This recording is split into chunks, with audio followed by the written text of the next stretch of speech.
Yo, what is absolutely good, fellas? Welcome back, man. I've been sick for a while, but hey, we are absolutely back, fellas. So look, we need to talk about that Atlanta Falcons and Buccaneers game. That game was absolutely, I'm just gonna say it's insanity. And you know me, I'm an Atlanta sports fan, and woo, man, what an absolute dub late last night. I was watching it and I was like, oh my God, dude, this game is crazy. And I'm not going to lie, after Kirk threw that interception with like under 2 minutes left, I was like, we're cooked. But hey, they got to stop. They got it done. And you know what really cost them? Koo, the kicker for Atlanta, missed a field goal multiple times, got it blocked once. And he got it twice from like the 40, and he missed it twice, which is very crucial. And they could have won in the game in the end. But the really thing is, so it was, as you know, the Atlanta Falcons and the Buccaneers established early that Thursday night, last night game would be an offensive slugfest for both teams, scoring touchdowns on their first possession. I'm not going to lie, the Bucs were scoring at will in the first half, and Atlanta did their thing to control it. So, it seemed fitting that the NFC South showdown would be decided by a long touchdown pass. But the thing is, people were sleeping on this NFC South team. Everybody's saying it's the worst division. We do have the Panthers in this division, but you have to give credit to these teams. The Bucs are way better than everybody thought they were. The Falcons are clicking. The Saints are clicking, and hey, the Saints have they have the Chiefs. But when we're looking at the Falcons' L's, they lost to one of the best defensive team in the Steelers, and then they lost to the undefeated Chiefs. So, and I believe the Falcons, they do have the Panthers this coming up next weekend. So, but this was a thrilling victory to say the least. It was a must win, I would say, because if you lose this game, you fall below 500 and you go 2-3. But Kirk Cousins threw his fourth touchdown of the game, a 40-yard to Hodge, who entered the contest after an injury, because remember, Drake London did get hurt, and this would give a Falcons a overtime victory dub that was much needed to the Falcons. So they should beat the Panthers next week, and they will be 4-2. So Koo with a 52-yard field goal as the time expired in regulation. He did force overtime, and Cousins took care of the rest as set a franchise record 509 passing yards. That is absolutely crazy, as they did lift Atlanta to 3-2, and now they are on top of the division. So you need to win these division games because they will matter a lot more when the season goes on and the end of the season, man. So, hey, when we're looking at the Falcons, the difference between making the playoffs and not is between a division and not. Lies in games like this one. Atlanta has already had his share of them because, the Falcons have trailed within the final minute of the fourth quarter. I want to mind that the Falcons also have not, they only lost by one score each game. They lost by 8 to the Steelers, and then they just could not get it together against the Chiefs. But it looks like this Falcons team is definitely clicking. They have trailed within, like the final minute of the fourth quarter in all three of their games this season, as I noted. The thing with the first team, like in the NFL, so history to have 3 wins, within their first 5 games of the season in which they trailed in the final minute of the fourth quarter, So when we're looking at them when they're 3-2, a dramatic back-to-back wins over the New Orleans and Tampa Bay in a very short week. So, Atlanta has an early lead in the NFC South thanks to the tiebreakers over the Saints and the Buccaneers. So those were must-wins in the division because they will matter more and more as the season goes on. That could prove, absolutely pivotal in December and January in what appears to be a very tight division. And I think they were mentioning that the Falcons have to go to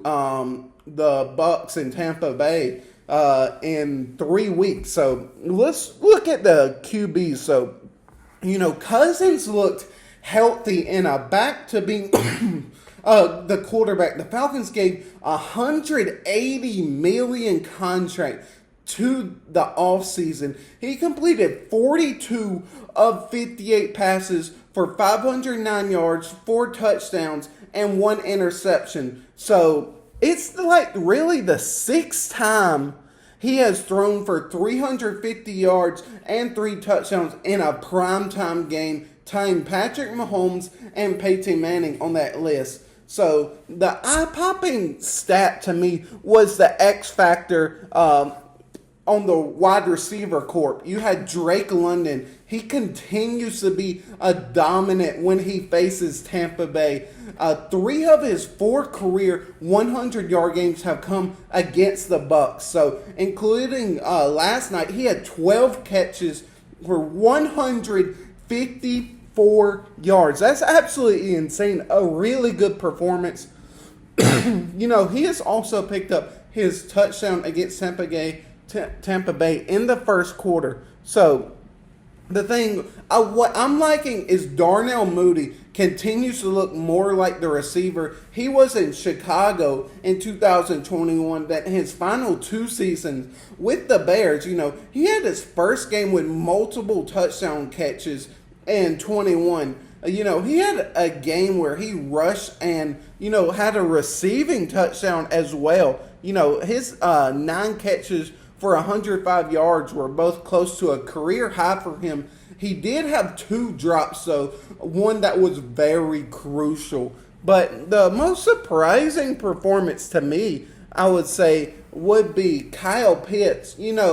After a week not catching a pass against the Saints, he put his best stat game in almost a year, grabbing 7 catches for 88 yards, once again emerging as part of the Atlanta's offense. His catches and yards are the most since, really of the midseason against Houston when he had 7 catches for 87 yards on a career-high 11 targets.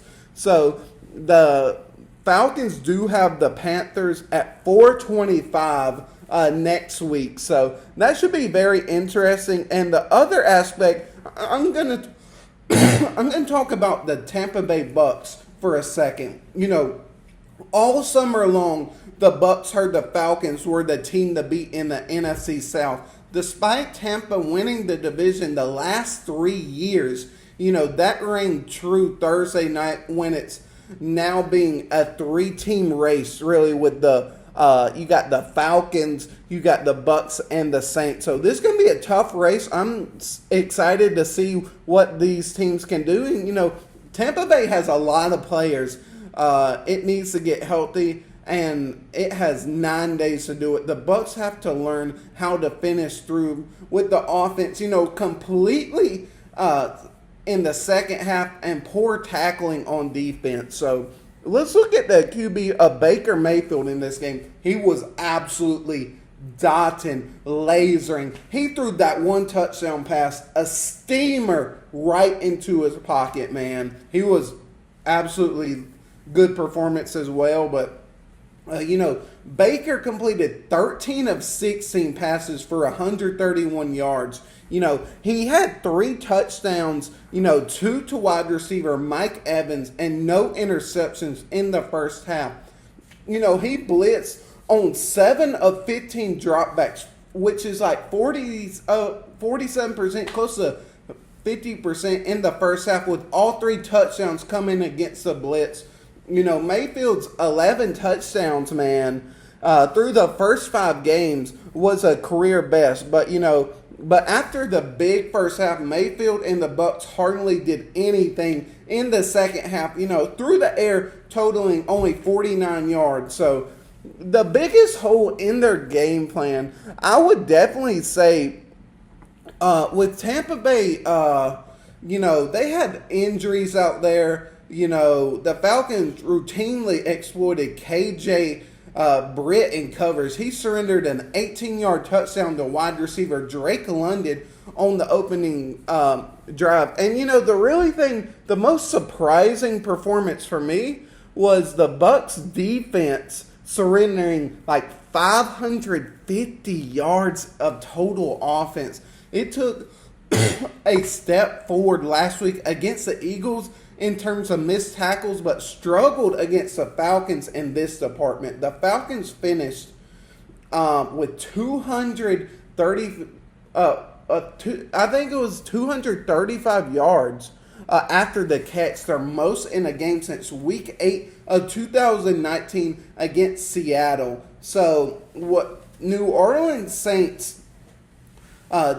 This is who the Bucks have next week on Sunday at 1. So it's going to be the Bucks and the Saints, a pivotal division matchup for the Bucks as well. So when we're looking at that aspect, man, I really do think this division is going to be legit. They are going to put up points. And I think this division is going to help a lot of people. What I mean by that is like this division is going to surprise a lot of people, in my personal opinion. So we'll just have to see. And man, that was probably the best game I have seen all season in a long time. And I'm just glad NFL season is back. But we'll just have to see how these teams progress toward the season. And do you guys think, who do y'all got the winner next week? Do you have the Saints or Bucks?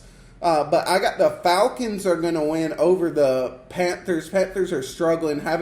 They benched Bryce Young. And Saints and Bucks, I like the Bucks, honestly, just because how well Baker Mayfield is playing. He is playing the best since I have seen him play in a while, and I'm happy for him. But hey, I'm ready for the NFL season, and give me what y'all think of this game. I thought this game was absolutely insane, and I absolutely enjoyed every second of it, watching it near midnight overtime game. But hey, I appreciate everyone that's been watching, and we're going to continue doing this. Yes, sir. Let's go.